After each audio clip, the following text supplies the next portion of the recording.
They said he was finished, a forgotten veteran haunted by ghosts of war and the memories he could never silence.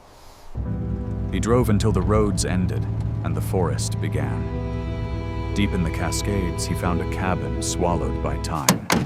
Broken roof, shattered glass, and the echo of a life once lived.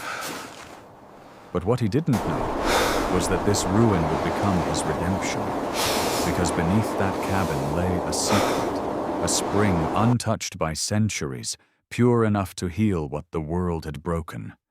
And beside him, through it all, stood his loyal dog, Ranger. A soldier once, a guardian now. But miracles have enemies, and protecting it will test the limits of courage, faith, and love. Before we begin, where are you watching from today? If you still believe in second chances, hit like and let hope find you again. The winter city looked like it had forgotten how to breathe. A pale haze hung between the buildings, half fog, half exhaust, and every surface, from the glass towers downtown to the old brick warehouses along the river, was filmed with the thin gray of early snow that never quite decided to fall. Streetlights burned weakly through the mist, throwing halos on slick asphalt. Horns blared, sirens cut, and somewhere far off a freight train moaned through the industrial flats. It was the kind of day that pressed on a man's chest until he mistook the weight of the air for his own regrets. Ethan Grayson sat behind the wheel of his pickup and let the heater blow lukewarm air across hands that still carried the tan scars of a decade's worth of service.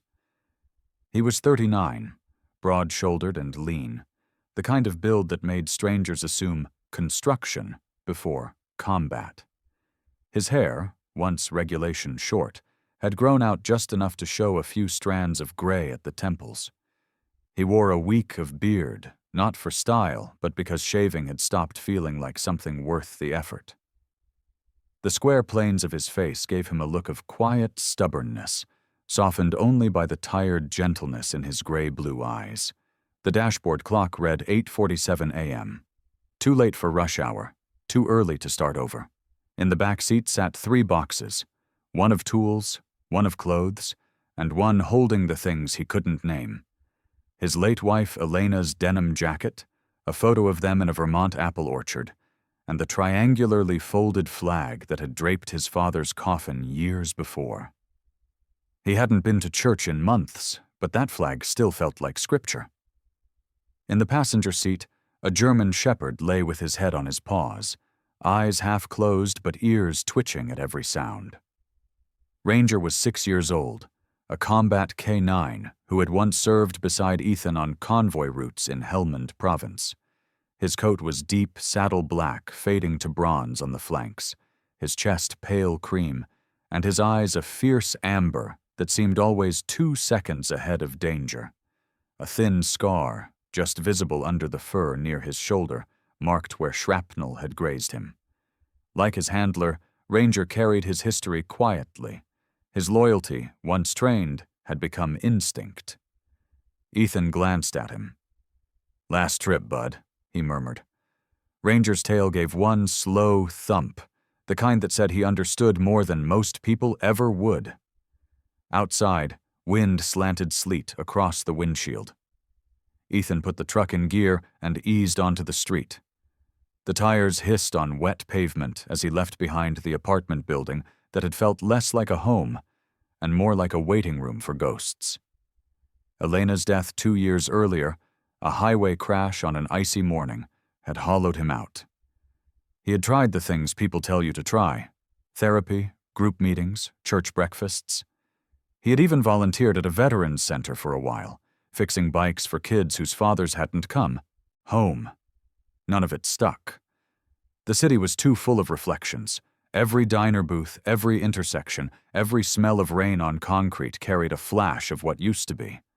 So he had sold the house, stored what he couldn't throw away, and pointed the truck west toward nowhere in particular. He drove for hours, the skyline collapsing behind him into open land. Traffic thinned to 2-lane roads lined with telephone poles that ticked by like a slow metronome. Grain silos, truck stops, then pine. The names on the map, Silverton, Darrington, Marble, blurred into mile markers. At a gas station with a single flickering light, he bought coffee that tasted like burnt hope and a pack of jerky. The woman behind the counter, gray hair in a tight braid, smiled as she handed back his change. "Storm coming," she said. "Mountains'll get it first." "Then that's where I'm headed," he replied. She laughed softly. "No one heads into a storm, honey. They just end up there." By afternoon, the land began to rise. The highway coiled into the foothills of the Cascade Mountains, where cedar and fir thickened, and the air grew sharper, cleaner, edged with the metallic smell of snow. Clouds hung low, bruised purple against the ridges. Ethan rolled down the window. The cold hit his face like baptism, painful, pure, honest. Ranger lifted his nose, scenting the wilderness, the old instincts clicking on like switches in his blood. They followed a Forest Service road that hadn't seen a plow in years. Mud and gravel gave way to twin ruts buried in moss. Branches brushed the sides of the truck. Finally, the road ended in a clearing that looked as if the forest had exhaled just long enough to create it. At its center crouched a cabin, or the remains of one. The roof sagged under decades of snow, the porch tilted. Windows were cloudy with grime. A rusted stovepipe leaned from the chimney at a weary angle. Still, there was a stubborn dignity to it, the way an old soldier stands straight even when the bones hurt. Ethan shut off the engine. The silence that followed was immense. He could hear the slow drip of melting frost, the creak of trees shifting under wind, and somewhere far above, the cry of a raven. Ranger jumped down first, landing softly on the wet earth, and began to circle the perimeter, nose working, tail stiff but not fearful. "Easy," Ethan called. The dog paused, looked back, then continued his inspection. He stepped out of the truck. The ground was half frozen, crunching under his boots. The air smelled of sap and decay, life and its opposite mixed together. He walked toward the cabin, hand brushing the railing that groaned under his weight. A single touch left a patch of damp green moss on his glove.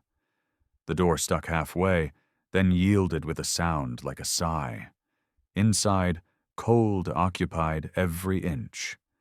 Dust lay thick as flour. A broken chair slumped by the wall. The stove was red with rust. A bird's nest filled the space where a pipe once met the ceiling. He ran his hand along the table, leaving a trail through the dust. "Place could use a little work," he muttered. Ranger padded in, nails clicking lightly on the boards. He sniffed corners, then sat by the stove, ears angled forward. Ethan knelt beside him. "What do you think, partner? Worth fixing?" Ranger looked at him, head tilted, then gave a short huff. Not quite a bark, more like agreement shaped into air. Ethan smiled for the first time in days. "Yeah, thought so." He pulled back the torn curtain from a window. Outside, the light was fading fast. Snow began to drift in slow, patient spirals. The world beyond the glass looked almost untouched by time. For reasons he couldn't name, that sight filled him not with fear, but with relief. The city had been noise and mirrors. Here, there was nothing to answer to but the wind.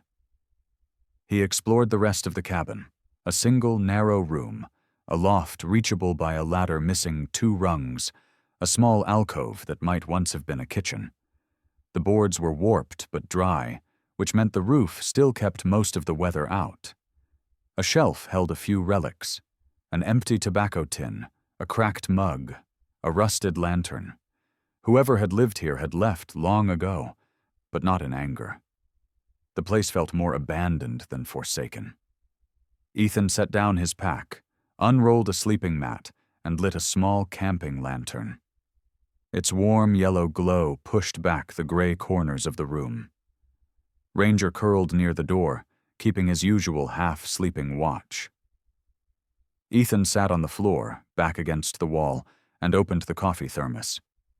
The steam carried the scent of cheap beans and tin, but in the stillness, it was the best smell he knew. He let the heat work its way through him. For the first time since Elena's death, he felt something close to ease. Not joy, not even peace, just the faint awareness that he was still alive and the world hadn't given up on him yet. The wind outside rose, threading through the trees with a voice that sounded almost human. Ranger's ears flicked, then settled. The dog closed his eyes. Ethan looked around the cabin again. In another man's eyes, it was ruin. In his, it was potential. He could fix the porch, patch the roof, cut firewood, make a life that didn't need permission to exist. Maybe he'd stay a week, maybe longer. He didn't plan anymore. Plans had a way of turning into headstones. He reached into his coat pocket and took out a photograph. It showed Elena sitting on the hood of this same truck, laughing into the sun, a strand of hair caught in her lip gloss. He studied it in the lantern glow until the image blurred.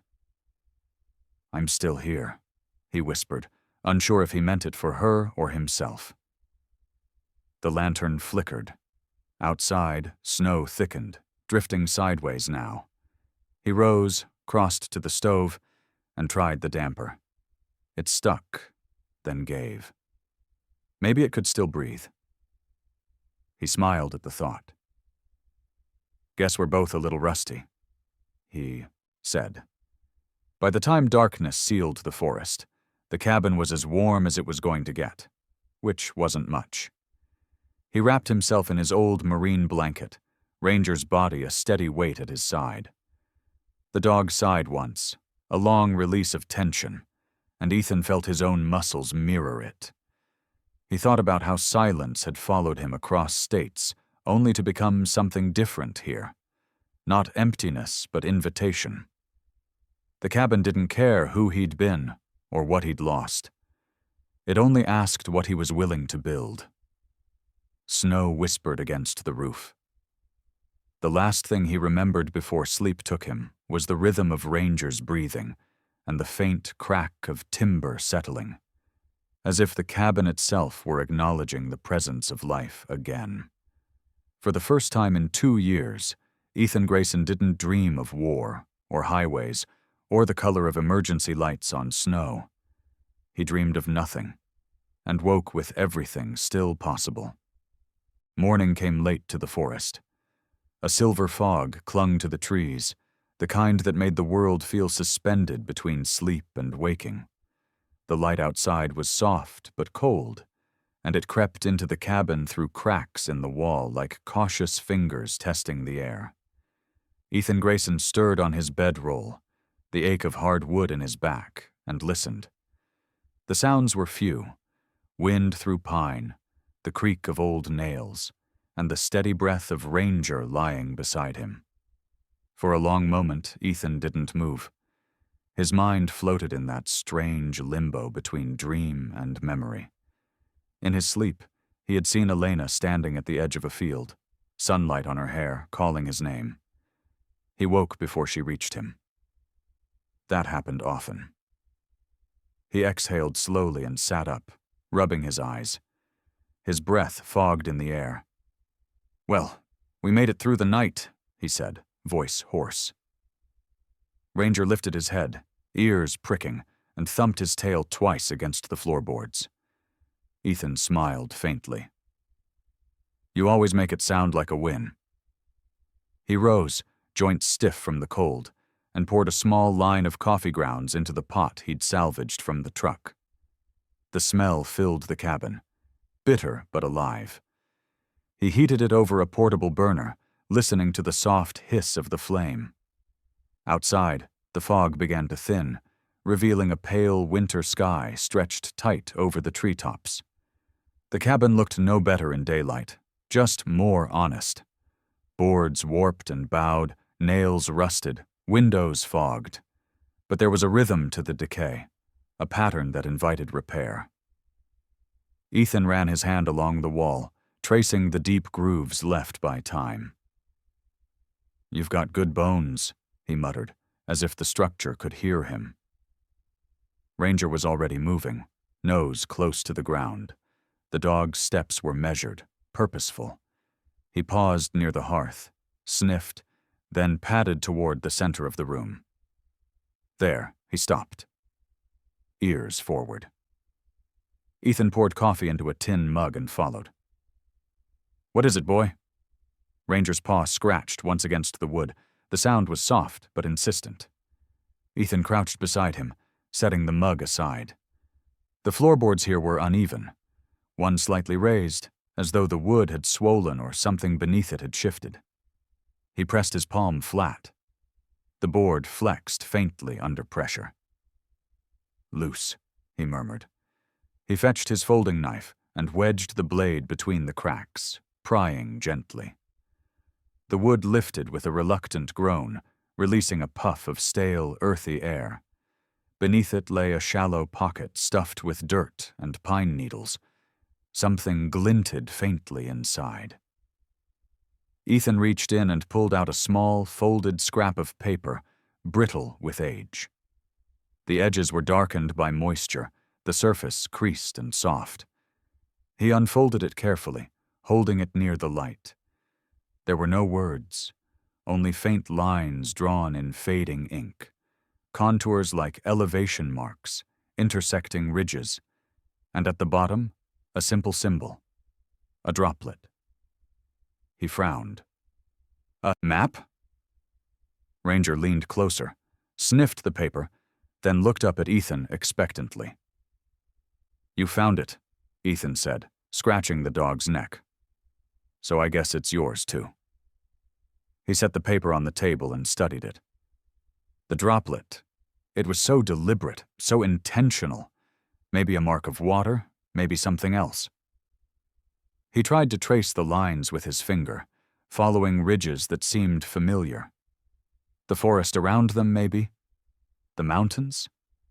The thought that someone else had lived here, drawn this, hidden it beneath the floor, sent a quiet thrill through him. The cabin was no longer just wood and rust. It had a story. He looked around again, seeing it with new eyes. The old stove in the corner, the cracked basin, the faint smoke stains on the stone chimney. Someone had worked here, cooked here, dreamed here. Whoever they were, they'd cared enough to leave behind a secret. Spring of Haven. Ethan whispered the words that had formed in his mind without knowing why. The phrase came unbidden, like an echo of something half-remembered. It felt right, as if the droplet on the page had spoken them directly to him. Ranger gave a soft whine, tilting his head. "Yeah," Ethan said quietly. "We'll find it, whatever it is." He refolded the paper and slid it into his jacket pocket. The rest of the day he spent outside, taking stock of his surroundings. The clearing was rimmed by tall cedar and Douglas fir, their trunks rising like pillars from a floor of needles and moss. He found an old fire ring half buried under leaves and a rusted bucket near what might have once been a shed. A narrow trail led deeper into the woods, winding down toward the sound of running water. He followed it for a while, boots crunching through frost. The forest was dense, shadowed even in daylight, but the air smelled clean, like rain waiting to fall. A small creek wound through the trees, its surface rippling with melted snow. Ethan crouched, cupped his hands, and tasted it. Cold, pure, untamed, he smiled. "If I were hiding a spring, this is where I'd start." Ranger barked once, sharp and approving. By afternoon, the sun had begun to fade behind the mountains. Ethan gathered dry wood, patched a few holes in the porch with scavenged boards, and managed to coax the stove into a reluctant fire. The cabin filled with the first true warmth it had felt in years. That evening, he sat by the glow of the flames, boots off, dog curled beside him, the folded map resting on the table. Outside, the forest hummed with life. Owls calling, branches creaking, wind whispering through the pines. He took the photograph of Elena from his pocket. In the firelight, her face looked alive again. The soft smile, the kind eyes that had always seen through his defenses. "You'd laugh if you saw this place," he said softly. "But you'd love it too."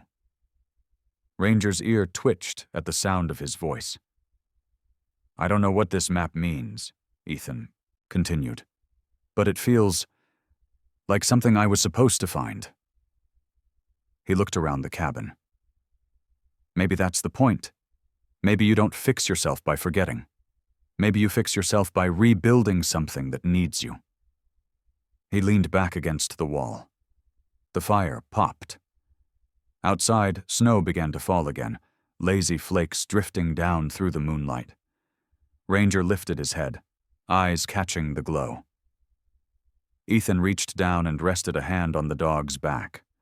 The fur was warm under his palm, alive, grounding. "We'll stay a while," he said. "See what else this place wants to tell us."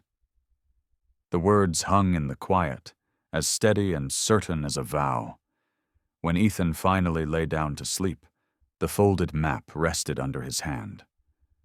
Somewhere beneath the cabin, water moved. He could hear it faintly now, the rhythm of it against stone.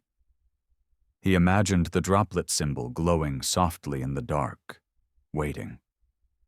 And as Ranger settled beside him, the man who had once been a soldier, and nothing more began at last to feel like something different, something closer to whole.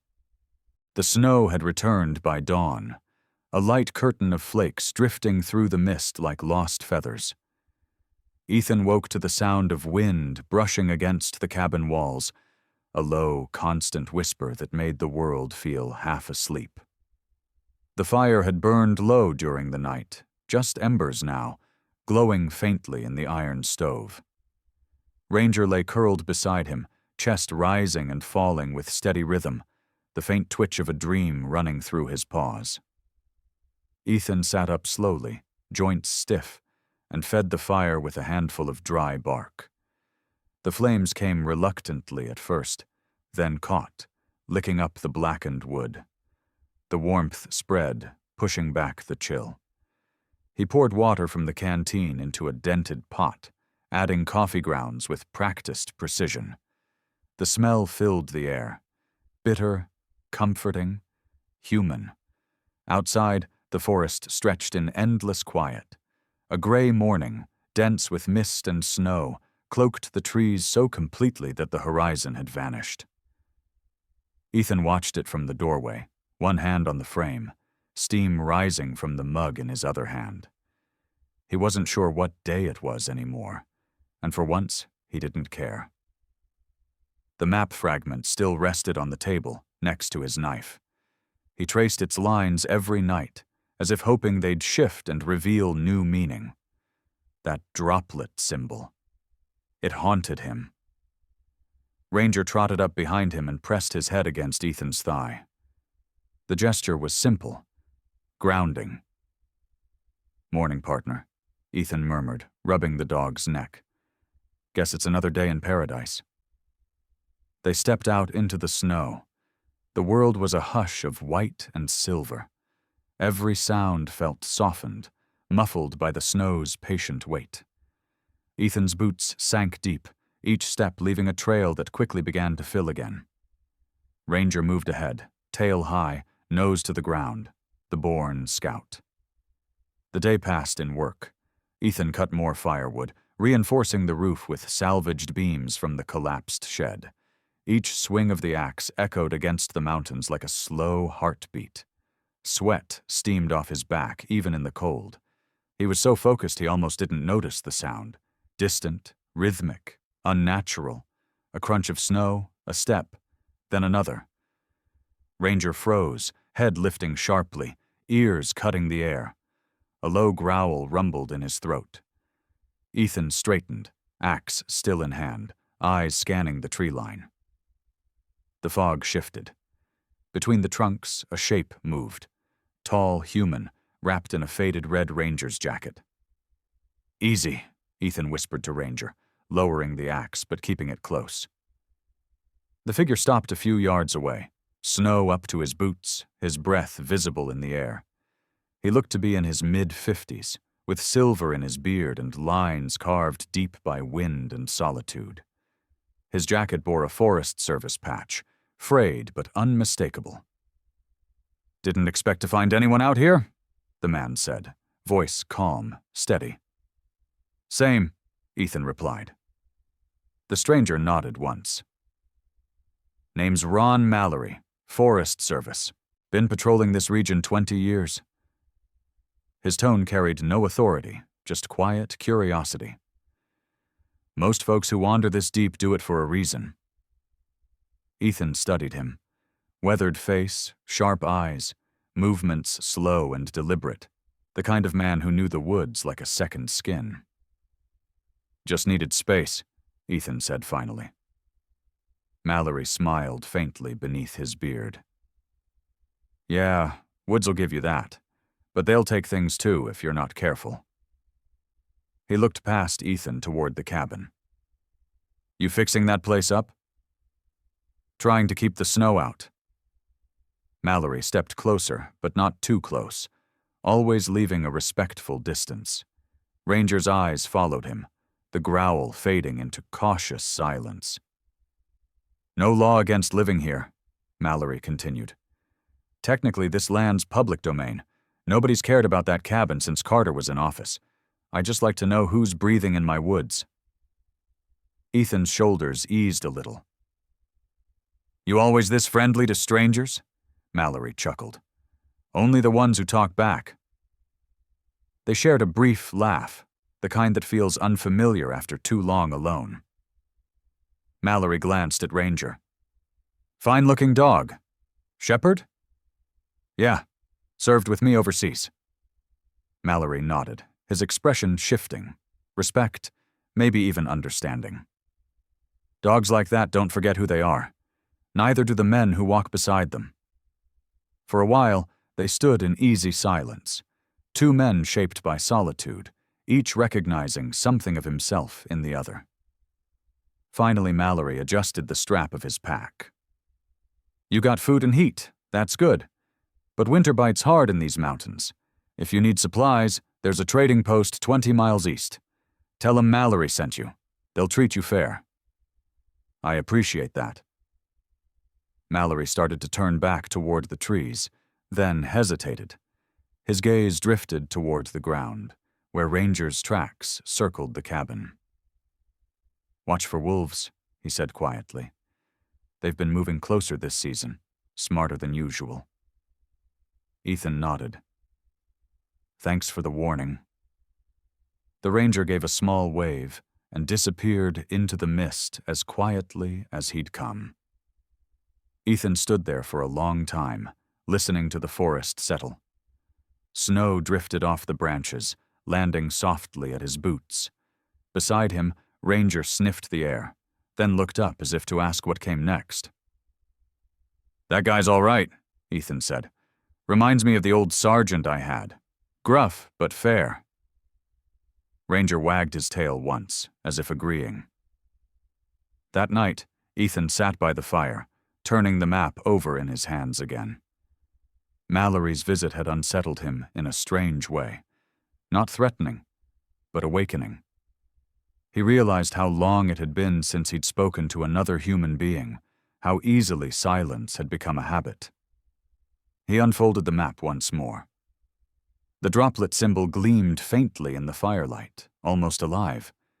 He couldn't explain why, but it felt connected to everything: the cabin, the forest, even the man who'd just left.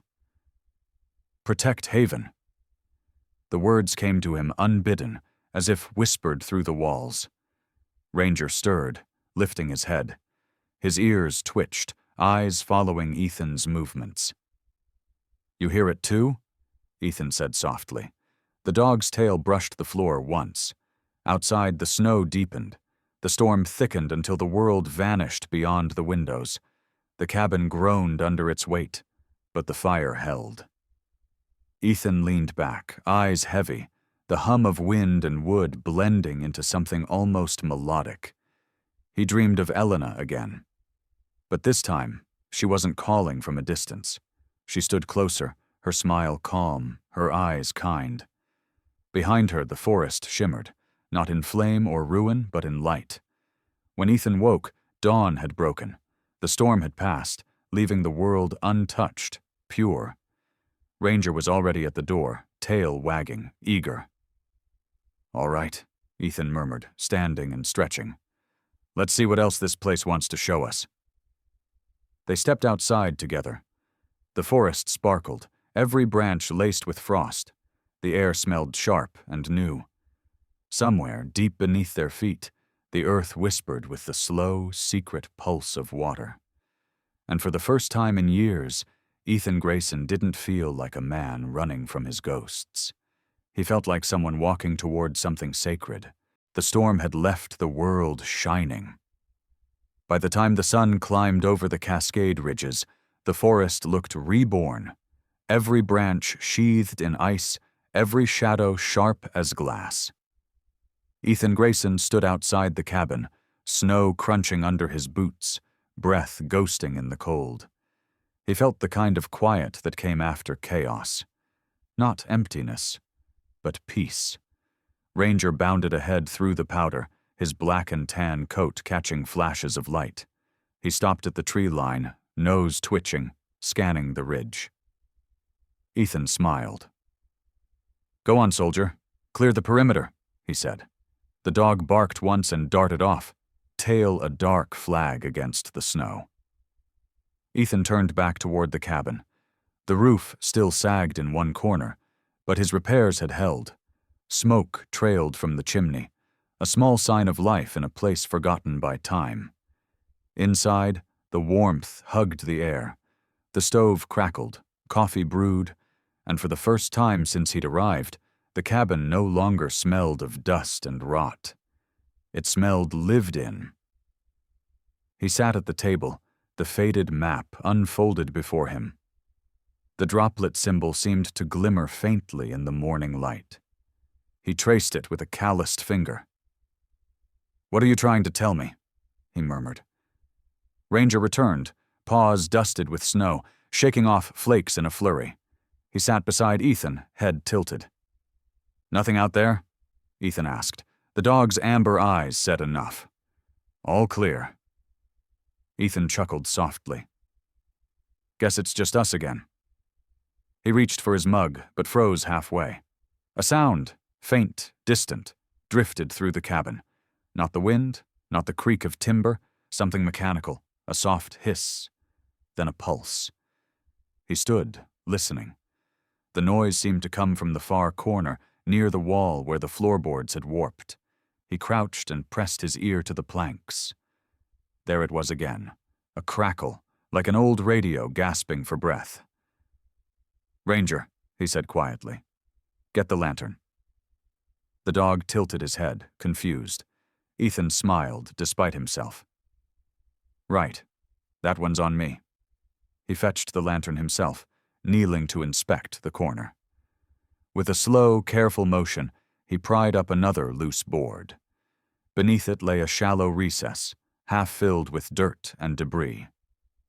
Inside was a metal box, rectangular, military style, rusted at the edges. He brushed away the grime, heart pounding with a strange mix of curiosity and reverence. The box was heavy, cold. He unlatched it. Inside lay an old hand-crank radio, the kind used decades ago by field units. Its paint was chipped, dials frozen, antenna bent. But when Ethan turned the crank, the faint hum of static filled the room. Ranger's ears perked. The signal wavered, broken and faint, but within the static came a voice. "If you can hear this, protect Haven! Protect Haven!" The words repeated, crackling through the static like a ghost. Ethan froze. The phrase rippled through him, that same name. Haven. He turned the dial, fine-tuning the frequency, but the message looped endlessly. 3 seconds of silence, then, If you can hear this, protect Haven." He sat back, breath shallow. What the hell is Haven? Ranger whined softly, pawing at his leg. "I don't know, boy, but someone sure wanted to keep it safe." The radio sputtered once more and went silent. Ethan placed it on the table beside the map. The two relics sat together, one drawn, one spoken, and for the first time, he felt the weight of a purpose he hadn't chosen but couldn't ignore. He stepped outside again, scanning the horizon. The sun had climbed high, melting the top layer of snow into diamonds.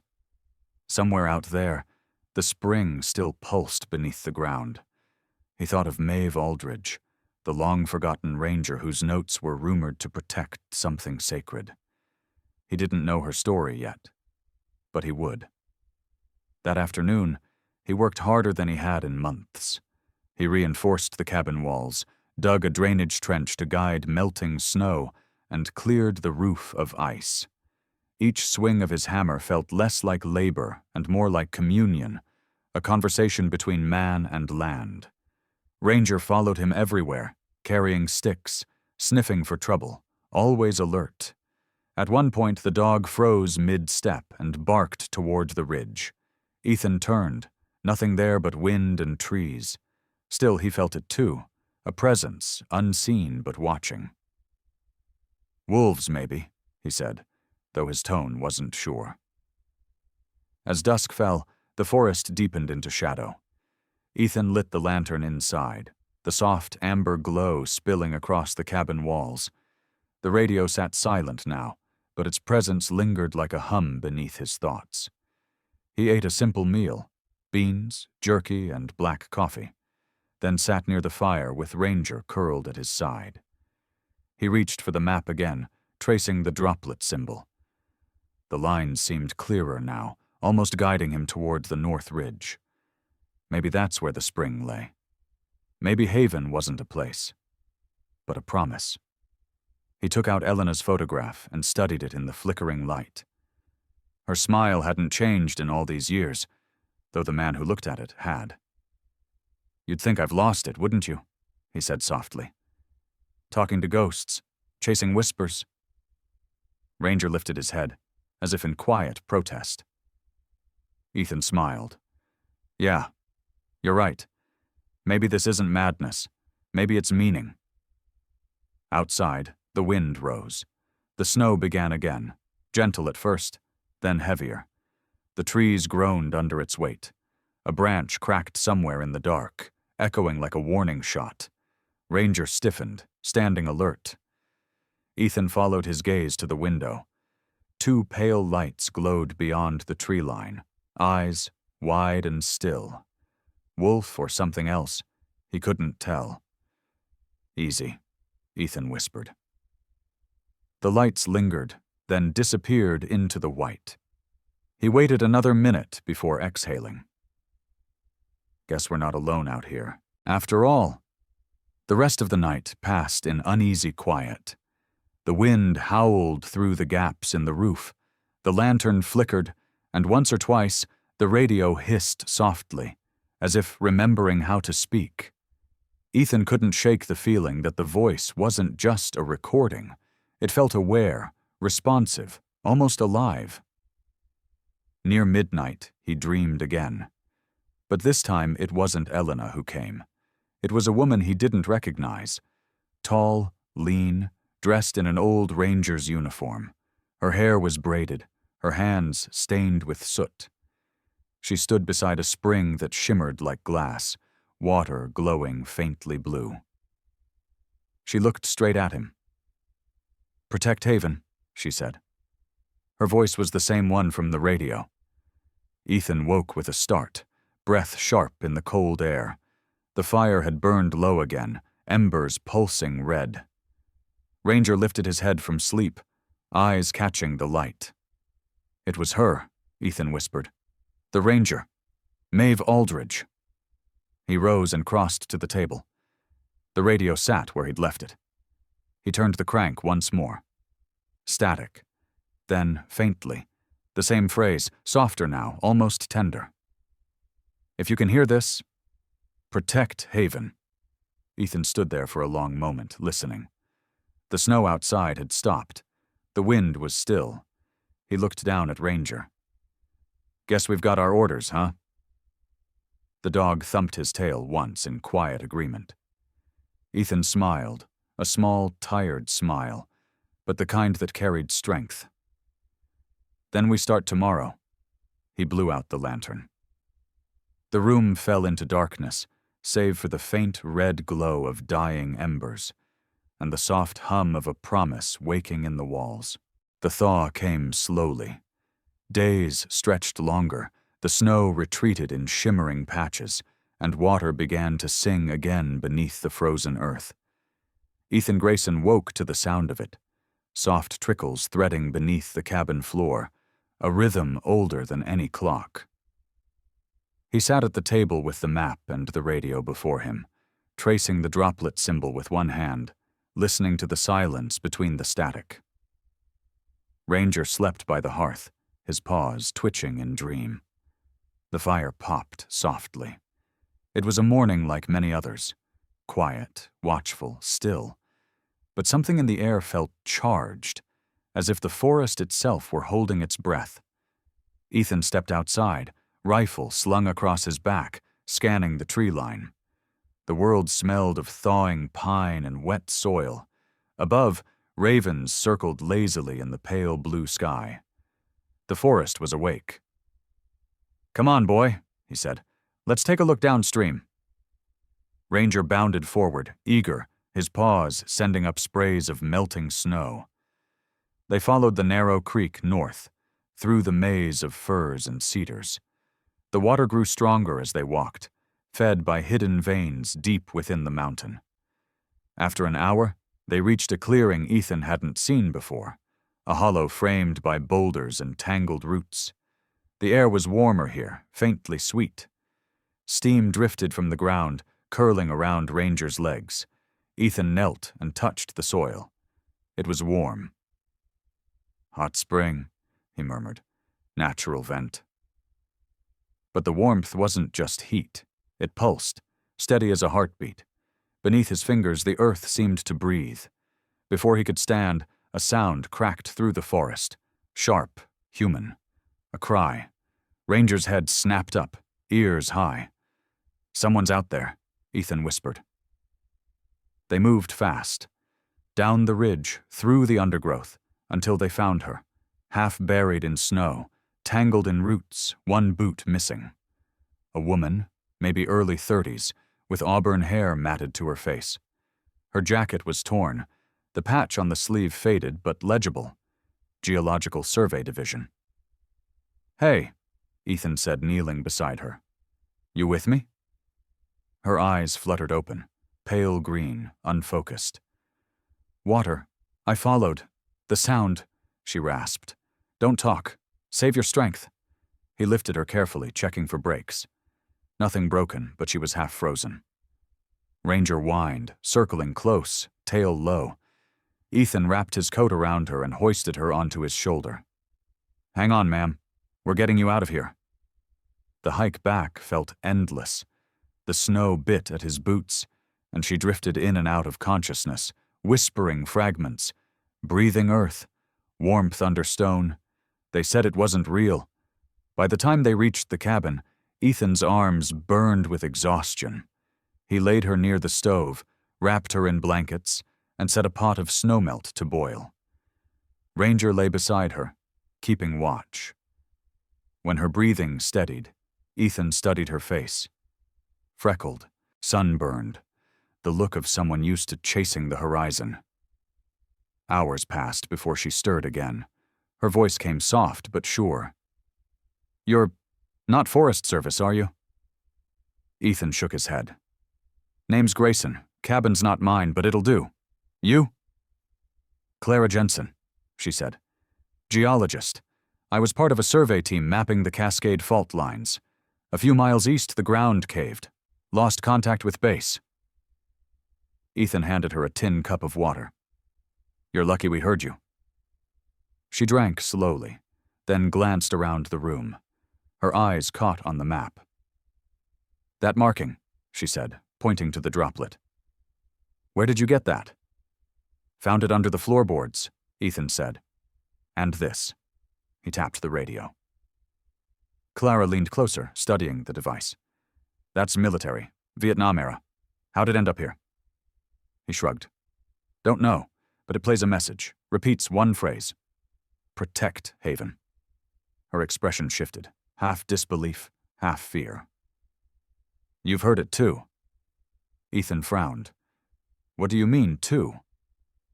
Clara hesitated. "Before the landslide, our sensors picked up low-frequency pulses underground. They weren't seismic. They were patterned, rhythmic, almost like a code. My supervisor joked that it sounded like a heartbeat." She touched the map again. "Then, the night before the collapse, we heard a signal on our radio. Faint, broken, the same words you just said." Ethan leaned back, absorbing her words. Ranger's tail swept the floor once, slow and deliberate. "So whatever Haven is," Ethan said, "it's not just here, it's bigger." Clara nodded. "It's something under us, alive, maybe not in the way we understand. The earth exhales warmth there. I think Haven isn't a place. It's a living spring, a geothermal heart." Ethan studied her face, the steady eyes, the conviction that cut through fear. "You actually believe that?" "I've spent years listening to the Earth's silence," Clara said. "Sometimes, when it speaks, you don't question it." The cabin fell quiet. Outside, the snow had stopped. Wind brushed against the window, gentle as breath. Ethan looked down at Ranger, then back to Clara. "If there's truth in this, we'll find it. But it won't be easy." She smiled faintly. "Easy doesn't change the world." That night, as Clara slept, Ethan sat by the fire, staring at the map once more. The droplet symbol gleamed under the lamplight, and for the first time, he noticed something new. Faint initials near the edge. M.A. Maeve Aldridge, the ranger from his dream. He turned toward the window. The forest beyond was still, the kind of stillness that hides movement. He felt watched again, but not by danger, by memory, by purpose. Ranger lifted his head and looked toward the north ridge, where the creek disappeared into the woods. Ethan exhaled slowly. "Tomorrow," he said. "We start there." The forest woke beneath a bruised dawn. The air carried the scent of thawing moss and iron-rich water, the kind that lingered in the lungs. Ethan Grayson tightened the strap on his pack and stepped out onto the frost-hardened trail, Ranger padding beside him, tail slicing through the mist. Behind them, Clara Jensen emerged from the cabin, her breath rising like smoke. The fatigue in her face couldn't hide the quiet fire in her eyes. "You sure about this?" she asked. Ethan adjusted the rifle on his shoulder. "You said the pulse came from the north ridge. We'll follow the creek till it ends." Clara nodded. "If the readings were right, the source should be directly beneath the basalt shelf. It could be geothermal, or something older." "Older?" Ethan asked, half grinning. "That's comforting." Clara smiled faintly. "Science doesn't always explain faith." They moved out together, the sound of boots crunching frost filling the silence between them. The forest was half awake, shafts of pale light cutting through the trees like silent hymns. Ranger trotted ahead, pausing every few yards to sniff the air. The path narrowed as they climbed, the creek now a thin vein of ice winding between black rocks. 2 hours later, the land changed. The trees thinned. The ground began to hum, not loud but deep, a vibration that seemed to live in bone more than ear. Ethan felt it first in his chest, then in his hands. "You feel that?" he said. Clara crouched, pressing a gloved hand to the ground. "It's not seismic. It's rhythmic, like a heartbeat. Ranger growled softly, ears turning forward. The trail ended at a jagged cliff face, half hidden by vines. From behind it came the steady sound of water, not rushing but pulsing, like the breath of something sleeping. Ethan brushed aside the vines. "There's a passage," he said. The entrance was narrow, carved by nature's patient hand. They lit their lanterns and ducked inside. The air grew warmer, damp with mineral steam. Their footsteps echoed against stone, swallowed quickly by the earth. The deeper they went, the more the sound grew, a low, resonant thrum that seemed alive. Then, suddenly, the tunnel opened. Before them lay a vast cavern, its ceiling glittering with veins of quartz. At the center, a pool shimmered in hues of silver and blue, light rippling across the rock walls like living breath. The water wasn't still. It pulsed gently, as if inhaling and exhaling. Clara stopped, eyes wide. "My God," she whispered, "it's real." Ethan stepped closer, lantern raised. The air vibrated faintly, like distant song. "The heart of Haven," he murmured. Ranger padded to the edge, nose low, ears twitching. He whined, not in fear, but in awe. Clara knelt beside the pool, hand hovering over the surface. "This isn't just geothermal," she said. "Look, the water's self-luminous. It's releasing energy, not heat. It's like the earth is breathing light." Ethan stared into the pool. The glow seemed to respond, rippling outward, forming patterns that almost resembled words, or perhaps memories. Faces flickered faintly within the reflections, old, young, forgotten. For a moment he saw her, Maeve Aldridge, standing on the far side of the spring, lantern in hand, smiling gently. He blinked, and she was gone. "She's here," he said softly. Clara looked at him. "Who?" "The ranger, Maeve Aldridge. She's the one who built this cabin, the one who left the map, and the message." Ethan reached into his coat and pulled out the radio. It had been silent for days, but when he set it beside the pool, it came alive. Static first, then her voice, calm, steady, echoing through the chamber. "If you can hear this, protect Haven. Protect what gives life." The radio flickered, then went still. Clara's eyes glistened. She knew this would be found someday. She wanted someone to continue her watch. Ethan knelt, staring into the glowing water. She didn't just guard it. She believed it was sacred. For a long while, none of them spoke. The sound of the spring filled the silence, steady, eternal. Then Ranger stiffened. His head jerked toward the tunnel entrance. Ethan heard it too. Movement, heavy, deliberate. The echo of growls followed by snapping branches. Wolves. "Guess our friends found us," he muttered. Clara backed up slowly. "We can't outrun them in a cave." Ethan grabbed a burning branch from the lantern. "We won't have to." The first wolf appeared at the mouth of the tunnel. A massive gray alpha, eyes glinting in the blue light. More shadows followed, slipping from the dark like ghosts. Ranger stepped forward, lips curling, body rigid with purpose. "Easy, boy," Ethan said. "Stay close." The wolves fanned out, circling. Their growls rolled like thunder through the cavern. The largest lunged first, a blur of motion. Ranger met it head-on. The impact sent both crashing to the stone. Ethan swung the torch, fire arcing through the air, sending sparks across the walls. Clara grabbed a length of wood, swinging hard at a second wolf that charged from the flank. It yelped, retreating. "Back!" Ethan shouted. "Stay back!" The alpha lunged again, teeth bared, but this time Ranger caught its throat. For one eternal heartbeat, man and beast and flame and light collided. Then the alpha broke free, howled, and fled into the darkness. The rest followed, vanishing as suddenly as they had come. Silence fell. Only the spring continued to breathe. Ranger limped back to Ethan's side, blood matted in his fur but eyes steady, proud. Ethan knelt, hand on his neck. "You did good, soldier," he whispered. "Real good." Clara knelt beside them, tears in her eyes. "It's like they were guarding it," she said. "Like they weren't meant to kill. Just test us." Ethan nodded. Maybe they were part of it, the guardians of Haven.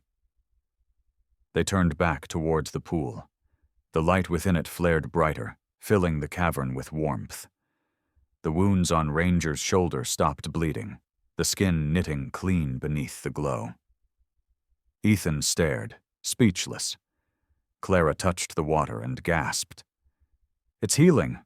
The minerals, or something more."